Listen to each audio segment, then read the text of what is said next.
Hello, ladies and gentlemen. It is me, Lau, back again with what is, hopefully, a new series on my channel. God, the amount of times I have started new series and just haven't gone through with them, I've lost count. But this one should be, because it's something I'm really, really passionate about, and that is analysing the narrators of Thomas the Tank Engine through their different eras. Well, in this case, obviously some have literally just one era. They have narrated one season, but we're going to start off with my personal favorite, and that being Michael Angelis. So, and literally, I'm not just saying that out of childhood bias. That man just his narration makes the most sense in my brain, even to this day. But just in general, how this series is going to work is I'm going to go through recorded examples of the narrators from their respective eras. So, for example, for this first episode, I'm going to go through his season 3 era and analyze what specific traits he used, what's his kind of style in narrating this kind of season.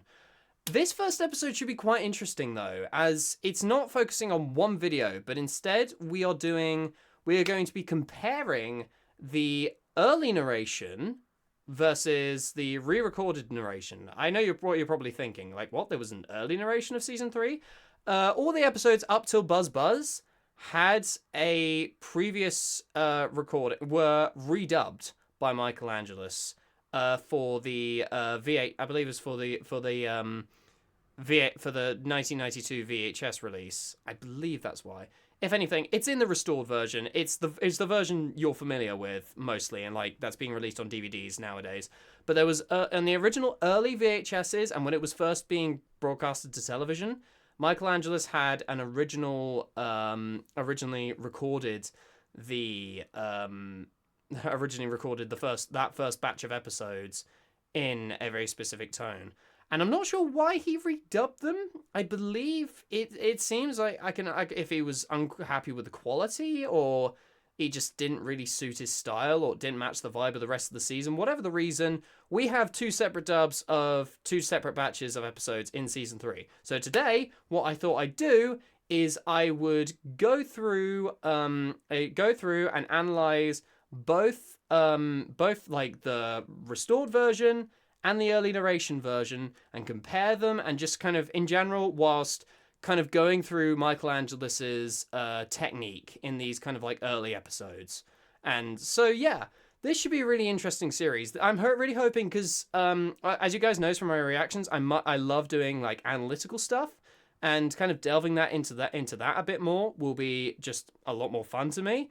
So without further ado, let's start this new series. Drop the video a like if you enjoy. Subscribe to the channel too if you want to see more content like this. And first, we're going to start off with the early narration. And the episode I'm using is Thomas, Percy, and the Dragon. Thomas and Percy are good friends, but sometimes Percy teases Thomas about being frightened, and he doesn't like that at all.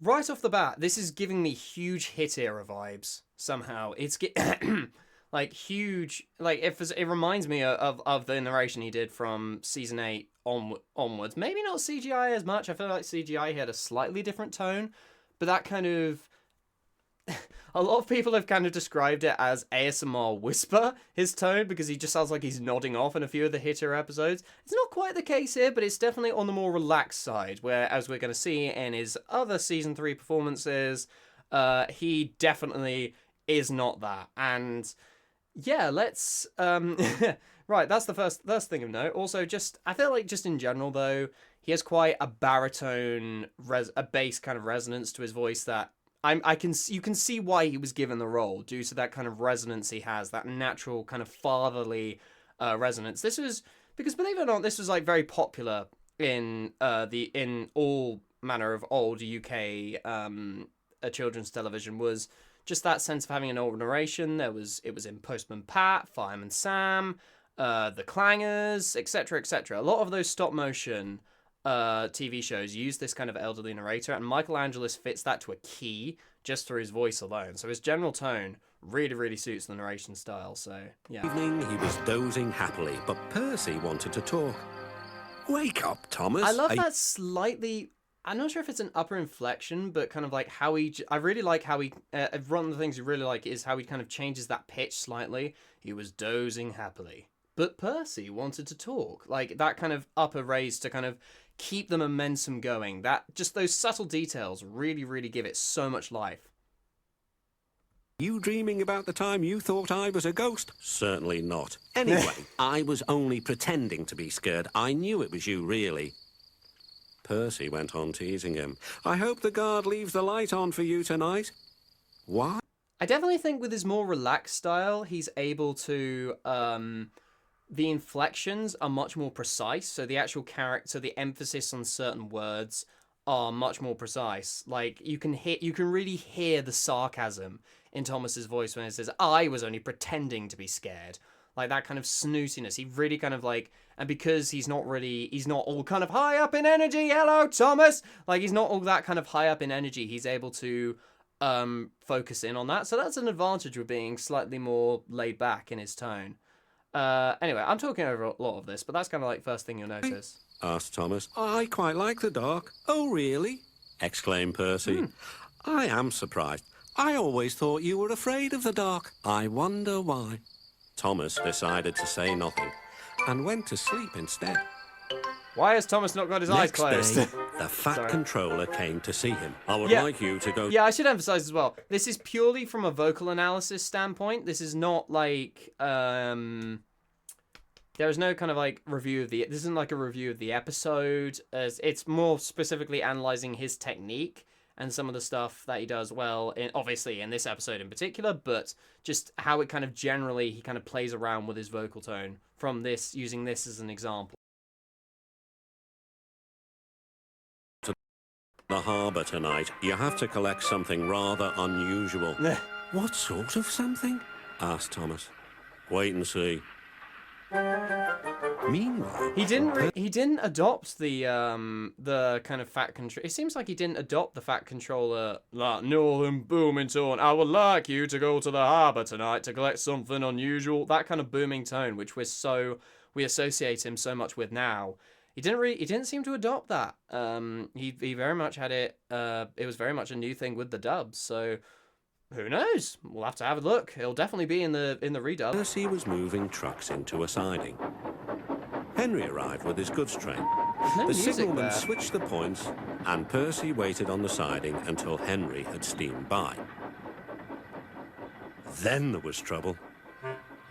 The points are jammed, called the signalman. I can't switch them back. You can hear some of the cuts between the audio are a little bit unclean. I'm kind of wondering if that's part of it, but it's like you'll notice with voice acting when there's voice acting with a lot of kind of background noise in the background, a bit of kind of static, you can hear the cuts always sound very unclean. So unless you're doing like denoise or something, or you're cutting it right next to it, there's kind of like you can make it sound that much cleaner. And maybe we'll see in the restored version they use SFX to hide that a bit. Like, we'll definitely see that. But that's kind of one thing, that is kind of a possible reason why you can hear just how kind of, like, unclean the cuts are. The workmen will mend them in the morning. It's too late now. Said Percy's driver. I'm sorry, Percy, but you'll have to stay here for the night. Where are you going? Asked Percy. Home for tea, replied the fireman. I've always loved that line. Percy Just how he was how he gives that line. Home for tea. He just says that so matter-of-factly. Home for tea. He watched as the other engines went home to the shed. Nighttime came, and Percy began to feel very lonely.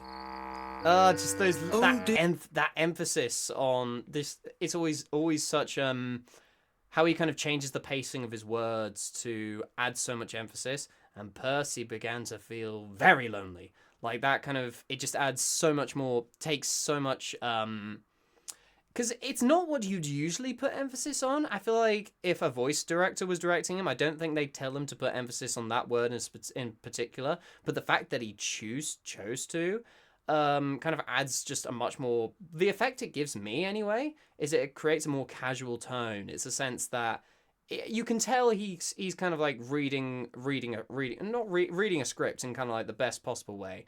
Very lonely. So it's kind of like a casual tone. This is very much his kind of instinct, just kind of like looking, oh, Percy's feeling very lonely. It feels very instinctive, and I like that. It's kind of, it feels like improv, and that's the best. That's a compliment, believe it or not. When something feels so natural, it almost feels like improv. Yeah, he murmured. It's very dark. Ooh, I like that scared tone. Oh, what's that? It was only an owl, but Percy didn't realise. Hey, little owl, hey, I'm in this. I wish Thomas was here too, he sighed. Thomas was waiting for his mysterious load at the harbour. Suddenly, there it was. Cinders and ashes, cried Thomas.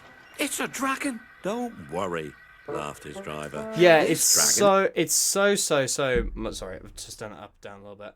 It's so much more relaxed. It's so much more, and it's that kind of sense of, it's a father talking to his children, and I feel like that's the vibe a lot of narrators want. They want it to be like a vibe of like a father giving a bedtime story, which it does work for certain narrators and it works for certain episodes, but I feel like Thomas has this identity where it's a lot more dynamic and there's a lot more kind of going on. It's more bit faster paced.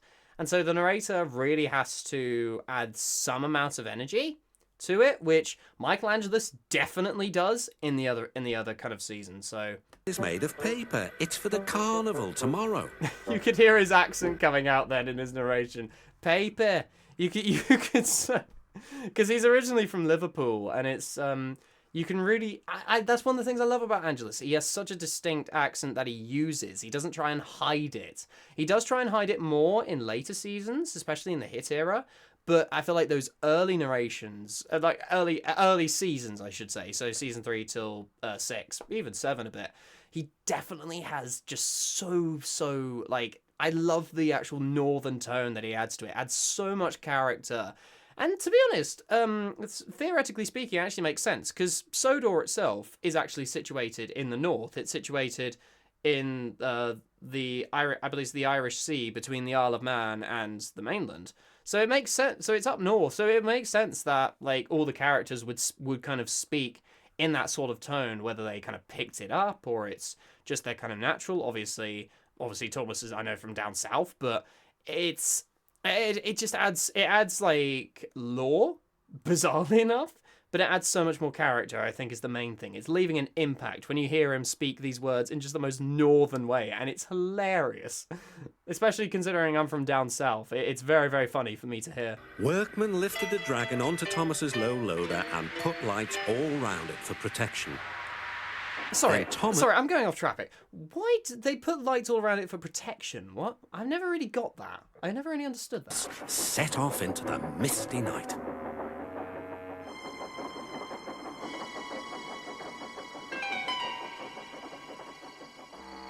Percy was asleep in his... You'll come to notice in the other one, the gap between, and I've noticed this a lot of times, the gaps between where he places narration are different in certain areas. So this actually piece of narrator, Percy was asleep in his side and came just a little bit earlier. So it took place before the kind of the drop of the music, dun dun dun dun dun dun dun, like before that came in. I kind of prefer that in a way, because it kind of really allows us to kind of the whole music track to set in. I feel like that music track is designed for an impact, so it needs to come front and center. So the narration kind of a little bit behind there and kind of being mixed with the theme doesn't quite work for me. So yeah, sidings and had no idea that Thomas was approaching him. you see what I mean? It kind of mixes with it, and it's just a bit jarring. Also, that got very loud.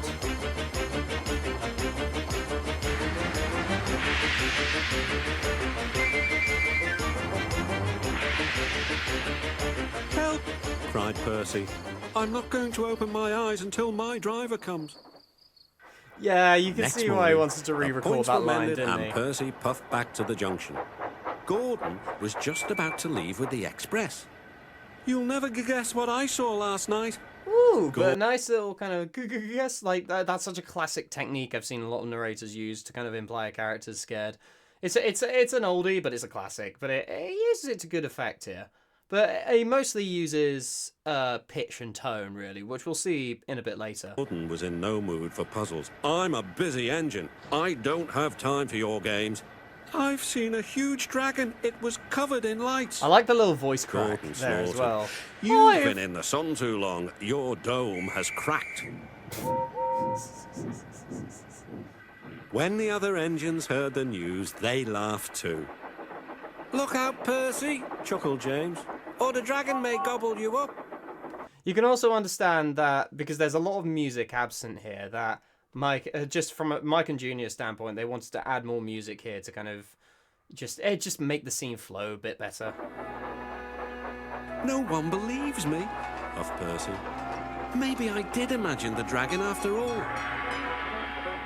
Percy soon found out that he hadn't. soon found out that he hadn't. Help! Save me! Cried Percy. It's all right, whistled Thomas, and he explained about the carnival. By the way, how was your night out? Percy decided to tell Thomas the truth. Well, Percy, said Thomas, maybe we do get scared sometimes, but if we're not afraid to tell each other, then that means that we're quite brave too.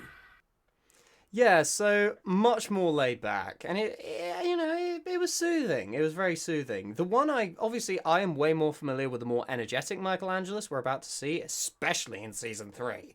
But we're going to compare and see what the difference is. Overall, I like it, but you can see why they wanted to re-record certain elements of it. You can see some of the tone inflections, but in general, his kind of the bells and whistles of his general kind of vocal inflections are typically there. So like his kind of northern tone, sort of style, his slight emphasis on certain words, and because he was more relaxed, he was able to be more accurate on those inflections and communicate the emotion more effectively in the scenes. So, for example, with that early scene with Thomas, I was only pretending to be scared. Like, if he was doing that and he's more kind of energetic, he'd be so out of breath.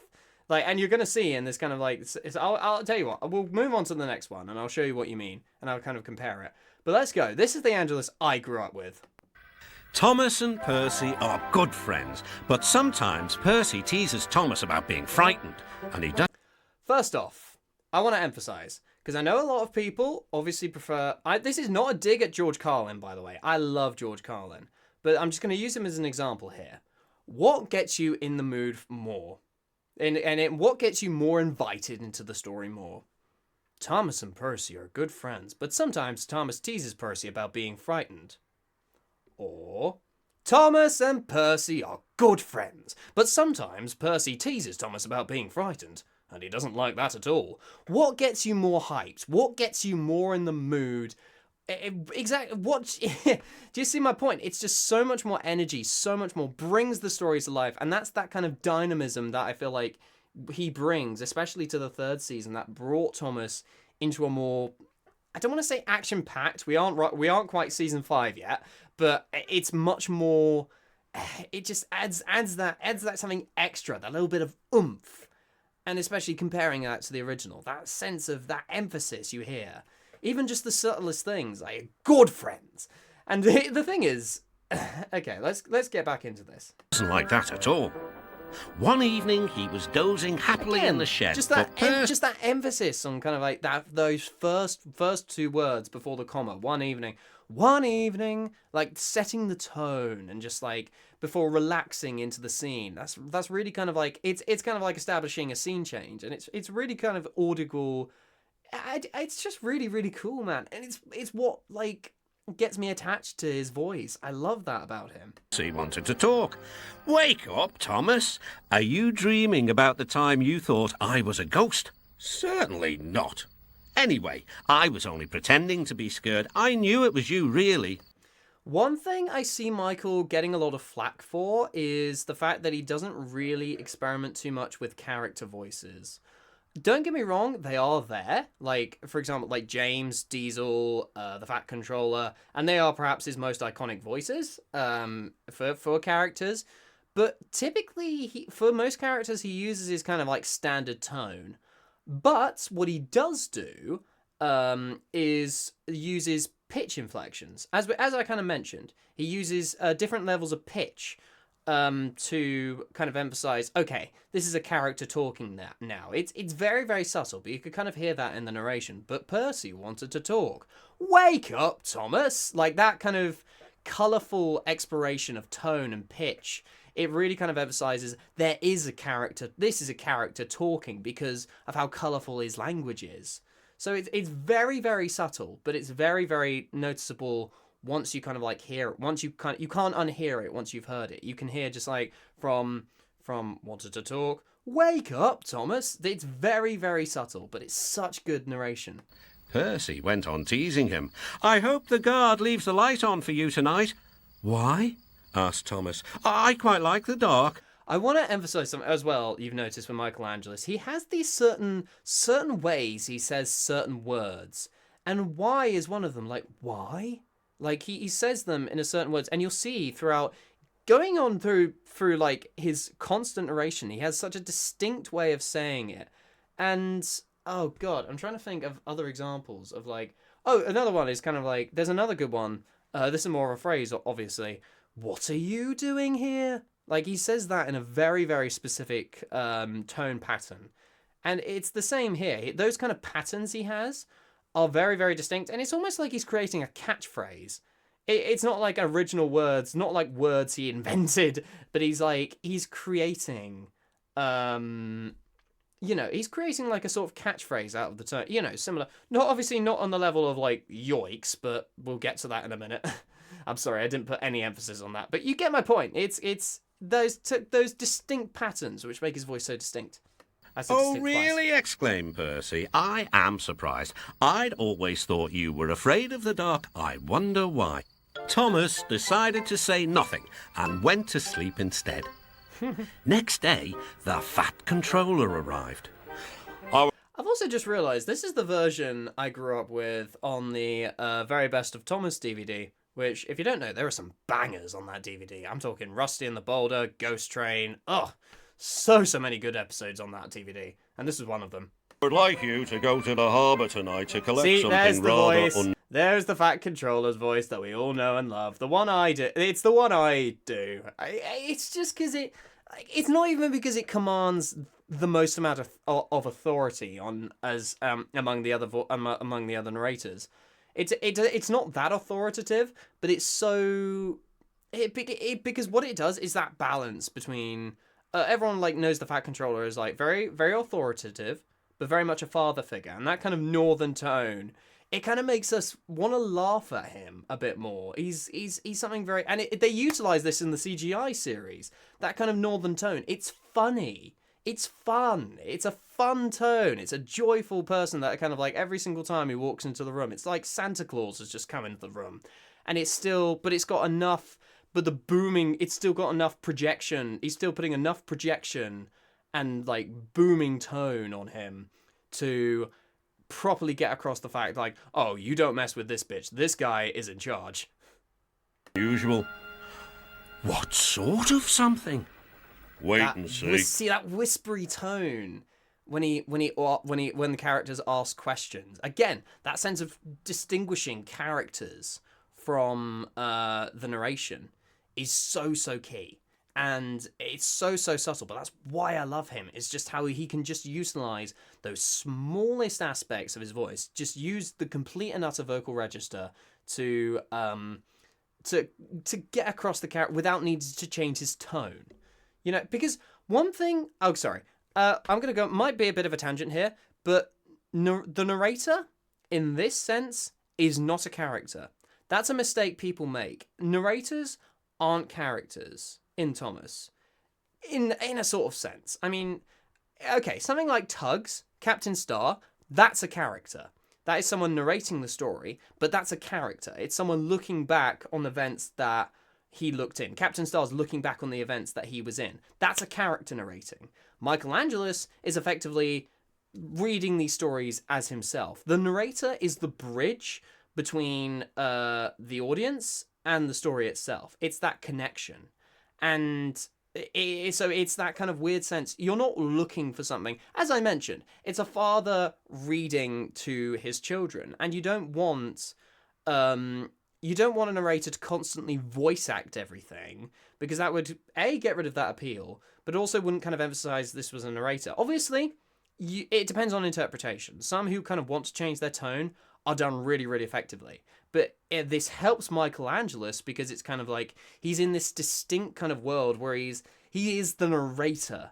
He's not like the narrator he's not Michael Angelis playing all these different characters. He is the narrator telling the story. He's basically playing himself telling the story. He's not playing the characters effectively. It's a bit complicated, but I think you get what I mean. Percy was moving trucks into a siding. Just so much more energy. Henry Percy. arrived with his goods train. The signalman switched the points, and Percy waited on the siding until Henry had steamed by. Because, like, obviously, remember how I talked about his kind of baritone, bassy kind of tone earlier? This is him. One thing he kind of uses to his advantage to make it more energetic is he kind of goes up into the Percy, like that kind of higher, sort of nasally, not nasally, but it's like he's using the kind of cavities a bit up here to kind of push the kind of note up. I'm using musical terminology here, but he's kind of using it in a sort of mixed voice tone to add that bit more kind of like a bit more of an excited pitch, whilst it's kind of still his kind of natural voice, but it's that little kind of emphasis on kind of raising it from down here to Percy to just that kind of to add so much more excitement and dynamics to the scene, as I mentioned. Then there was trouble. "The points are jammed," called the signalman. "I can't switch them back. The workmen will mend them in the morning. It's too late now." Said Percy's driver. "I'm sorry." He is also just a master of making noises. It just there's no wonder there's just so many YouTube poops on the amount of voices that he makes. It's just blissful, man. Like, listen, there's a really good compilation of the many sounds of Michael Angelis season 3 to 5, and it's one of the funniest videos on the internet somehow, and it's just a man just making different noises. It's the "Percy, funniest but thing. you will have to stay here for the night." "Where are you going?" asked Percy. "Home for tea," replied the fireman. Percy was speechless.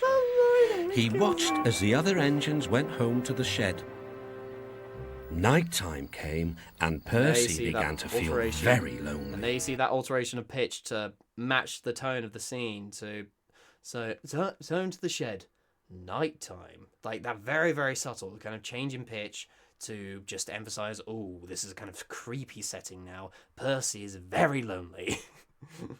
"Oh dear," he murmured, "it's very dark."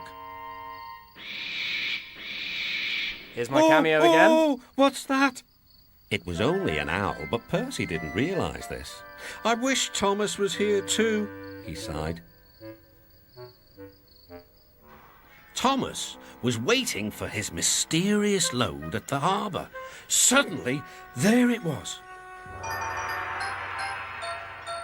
"Cinders and ashes," cried Thomas. "It's a dragon." "Don't worry," laughed See, his just tone. He's playing himself shocked, effectively. This isn't Thomas being shocked. Obviously, it's not Thomas's voice being shocked. It's Michael Angelis. It's almost as if Michael Angelis is in the scene there and he's reacting to seeing the dragon. That's the beauty of it. It's him playing himself, like playing the characters, if that makes sense. It's weird. "Driver, this dragon is very made weird. of paper. It's for the carnival tomorrow." Workmen lifted the dragon onto Thomas's low loader and put lights all around it for protection. See, even in those kind of Then like Thomas- those kind of transitional moments, because nobody would really think it's like that small kind of moment where the dragon is lifted onto the low loader. He still puts emphasis all around it, like all that, using terms to even just the lightest sentences that you wouldn't think about. He still manages to put emphasis on it just to give it that bit more colour, to get that bit more excitement. So even just subtle transitions like that, it's just amazing. I love that. Set off into the misty night. I do like the pause as well. Sorry, I paused at that moment. Then Thomas set off into the misty night. Again, just as a performer, you need to know when to use pauses, because silence is sound too. Silence and utilizing that pause and letting like certain words sink in, even if it's just natural instinct, it's if you use it right, it comes out so well. Percy was asleep in his You see what I mean? siding It came a bit and earlier. had no idea that Thomas was approaching him. See, and then you let it hit. That's perfect.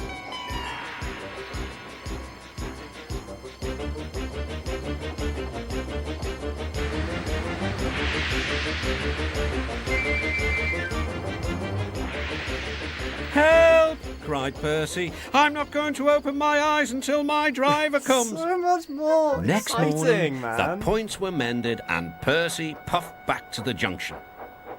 Gordon was just about to leave with the express. You'll never guess what I saw last night. Gordon was in no mood for puzzles. I'm a busy engine. I don't have time for your games. I've seen a huge dragon. It was covered in lights. Gordon snorted. You've been in the sun too long. Your dome has cracked. I really like that. I've not really noticed that before, but I like his kind of tone, what he does with Gordon's. Like, I don't know what the technique is. It's not like there isn't like any particular like rasp or kind of grit behind it, but there's a kind of like there is a certain you've been in the sun too long. There is a sort of booming tone to it. I don't know what the technique is. It just sounds. There's a really nice how it sounds, particularly. When the other engines heard the news, they laughed too. Look out, Percy, chuckled James, or the dragon may gobble you up. There's his distinct James voice. No one believes me, puffed Percy. Maybe I did imagine the dragon after all. But Percy soon one of my found favourite out that he liveries. hadn't. Help! Save me! Cried Percy. It's all right, feel like whistled a kid Thomas. again, man. I And feel he like a kid explained again. about the carnival. By the way, how was your night out? Percy decided to tell Thomas the truth. Well, Percy, said Thomas, maybe we do get scared sometimes, but if we're not afraid to tell each other, then that means we're quite brave too. I miss him so much, man. R.I.P. Michael. I miss you so much, dude. Yeah. No, honestly, you can see that it's just. Hopefully I've given you a little insight onto kind of the subtle little techniques from what I've learned as a voice actor, which uses just how those different inflections, that colored use of tone, is how it just adds just that little bit extra, even if you don't notice it as a kid or even like now, and it takes just such an in-depth analysis to properly like study it.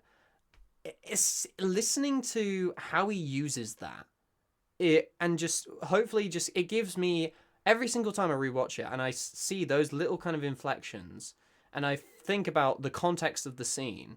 It gives me so much more respect for him and the episode in general. He adds to Thomas with the narration. The narration is not kind of in the way. It's not it's necessary to keep the story moving. I think I'm stating the obvious at this point, but at the same time, like with his narration in particular, it gets it moving. It moves with the story. It flows. It's exciting. It has the dynamism of the different tones of the scene, and also one thing I haven't sound. He's having fun. That's the biggest thing with Michael Angelis. He looks like he's having fun. This is a man I presume he was around he was probably in his around 40s or like late 30s around this time. He's an old man, he probably has kids. He's having fun. He's having so much fun, and you're going to see, especially later on, just how... But this is the Angelis I grew up with. This season 3, specifically the season 3 where the second lot of episodes where they didn't change the mic quality at all. So from Buzz Buzz onwards. And I love it. I love this man so much. It's perfection to me in terms of he influenced how I saw Thomas. He influenced how I saw voice acting and narration in general. He's one of my biggest creative inspirations, and I mean that unironically. But yeah, that was the first episode of this series, and hopefully I may have like enlightened you to some things. I've given you like some kind of small little details, little behind the scenes information, probably not, but yeah, I really hope to make this a series, man. This is something I'm really, really passionate about, and I love that kind of vocal analysis, and hopefully you guys enjoyed watching me do it. I've waffled on for quite a bit, but drop the video a like if you enjoy, subscribe to the channel too. This is Little Al VA speaking, and hopefully I will see you guys in the next video.